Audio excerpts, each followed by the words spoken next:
Ooh, that ass though. Alright, so got a lot of work done. Not really much worth videoing, that's why I didn't video it. So I got the harness on, I got the ECU mounted, I made a little bracket at the top, and then there's a little one at the bottom down in there, so it's on there real nice and sturdy. This is power for the ECU and all my like tack and this and that going into the cabin there. Oil pressure line to the gauge. Got my front brake lines done. Let's see. Front brake lines are done. Just ordered a proportioning valve. So I'm going to start the rear lines. And yeah, I got my manifolds on. I forget if I showed you that.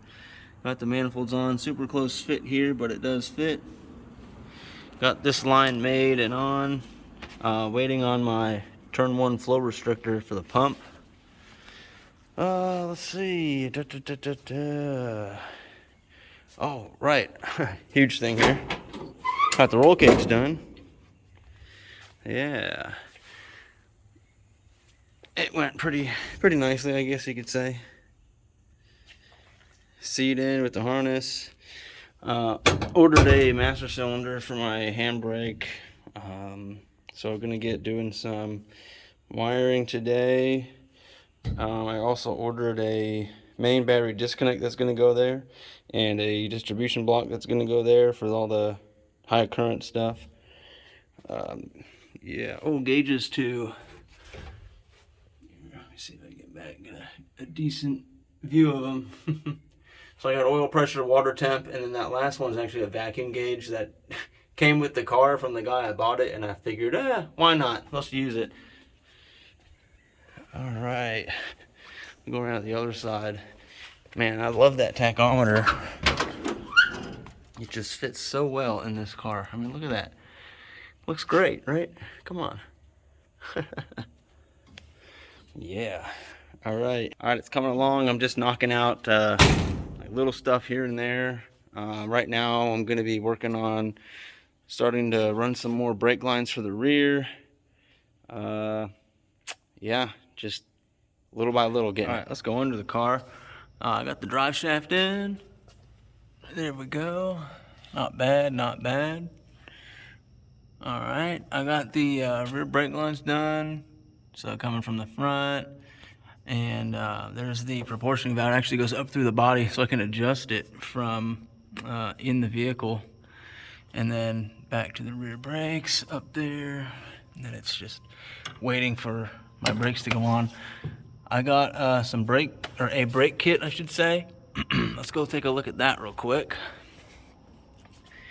All right, so what I did was I found a seller selling like a Ford 9-inch, just a random weld-on brake kit, and I asked them, hey, can I buy 2 of these but only 1 pair of rotors, because I need to put, you know, a second set of calipers on these. They said, sure. So they gave me a kind of a discounted price, I guess. I don't know. So I've got over here, I've got 4 calipers, I've got 4 brackets, and then 2 rotors. So something that I did with the brackets was, imagine if these cutouts were not here and it was just like this and this was all filled in. The reason I did this is because, let's go over here to the car. Let me see how well I can do this for you. If you put the bracket on here, you see there's these bolts that hold on the axle. And if this was filled in, you wouldn't be able to get to those like in the future or whatever. But by cutting holes out, I can get to those in the future. So yeah, I don't know why it's not done like that normally, but whatever. So I got all my brackets wholly. All right, so the last 2 over here, and that's what we're gonna do right now. We're gonna get these brakes on here, depending on what time it is. Probably not, but I know then I'll make the lines for them and all that. So yeah, let's do it. All right, so got the brakes on. They look pretty good.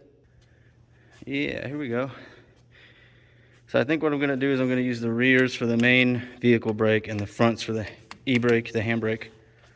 All right, let's take a look at the brackets.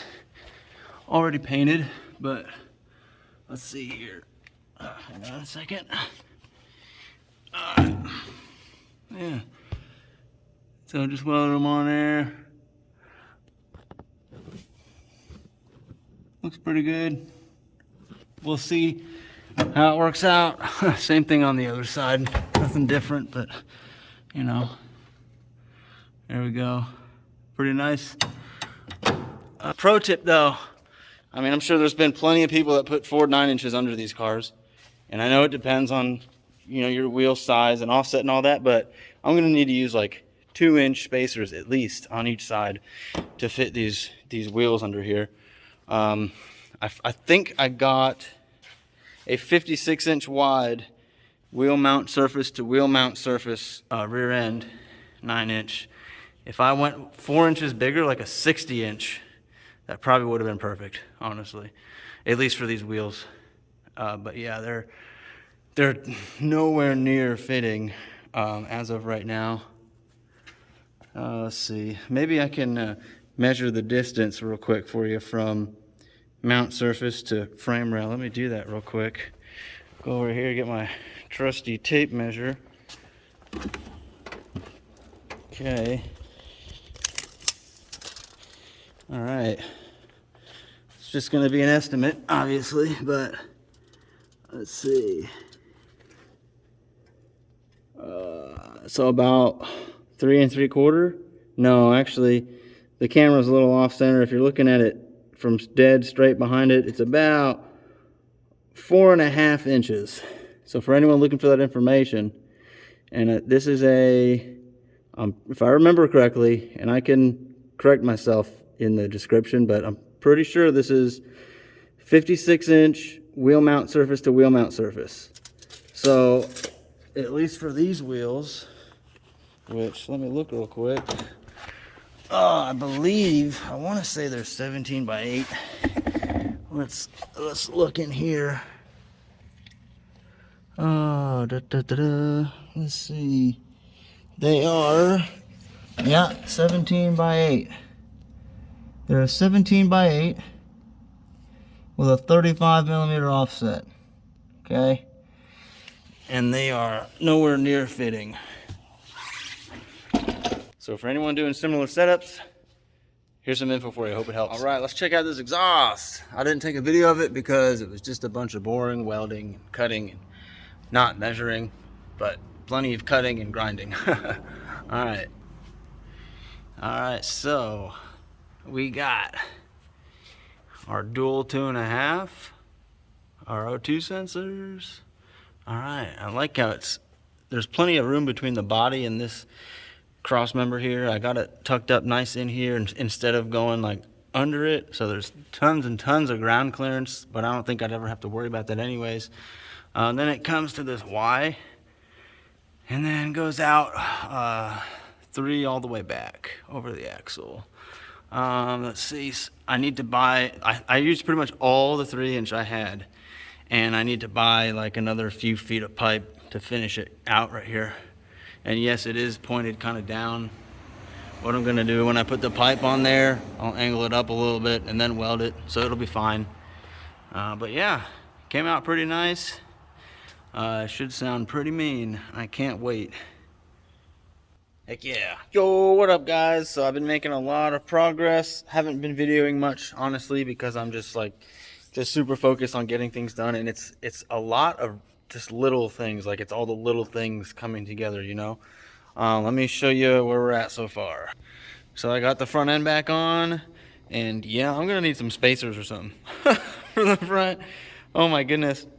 The rear came out all right. I got 2-inch spacers. Actually, technically it's like 2 5/8 because it's a 2-inch spacer plus 2 5/16 spacers, which you can kind of see in there.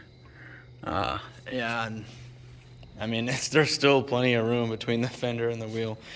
But yeah, so I got the front end back on, got the radiator in. I don't even have the radiator hoses hooked up yet. Just gotta wait till I get some more money to spend on that. I'm still waiting on some intake pieces, so this is definitely not final. My little water temp wire right here, it's waiting. Actually, I guess I could hook it up because that's where I'm gonna put it, but whatever. Yeah, let's see. I got the ECU tuned. I got a base tune on it. So there's that. Headlight and fan wiring right here. Let's see, what else? Like I said, it's just been a bunch of little stuff. I did get a bunch of fluid in. I got oil and a bunch of gear oil, motor oil and a bunch of gear oil, and some oil filters. Honestly, I'm hoping to actually crank it up tonight. First crank. I just can't run it for a while because no coolant. But yeah. Oh, and first I got to hook up the oil pressure gauge still. But what I'm going to do is, so I've got the oil pressure line right here running in. It's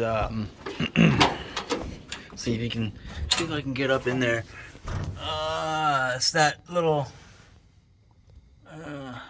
it's that line that's kind of tangled up. You can't really see it very well, but what I'm gonna do is I'm gonna put a cup under that line. I'm gonna crank the engine without turning the ECU on just to build up some oil pressure. That way it forces oil through that line, and then I'll hook it up to the gauge. That way there's as little air in the line as possible, so I'll get the most accurate oil pressure reading. And let's see. Yeah. Oh, I also the hydro in and hooked up. I think there's a leak. I don't know because like I come out pretty much every day, and let's see if there is today. Yep, there's a little puddle of brake fluid, so I gotta figure that out. There was a from when the car was moved backwards, but I gotta figure that out. I've tightened the living crap out of all those fittings, and yet it still leaks. Typical, right? So yeah, I'm gonna get that, get all the fluids in, get the oil pressure gauge hooked up, and we'll see if we can crank it. Yee! All right, so the fluids are in. Fluids are in. Battery's hooked up. All right. Let's see. Let's go turn the fuel pump on. See what happens. See if there's any leaks in the fuel system. Let's see, ECU, fuel. Ooh.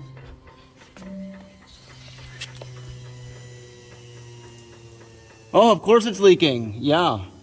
Perfect. Awesome. All right. To return another day. Well, that was depressing, but oh well. Just ordered a new fuel filter regulator, actual AC Delco this time.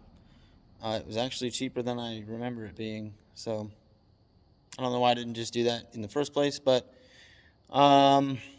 hopefully that will fix the leak, because I looked in that fuel filter regulator on the output side where it was leaking from, and it's just, I don't know, it seems like the O-rings are just super loose in there. I don't know.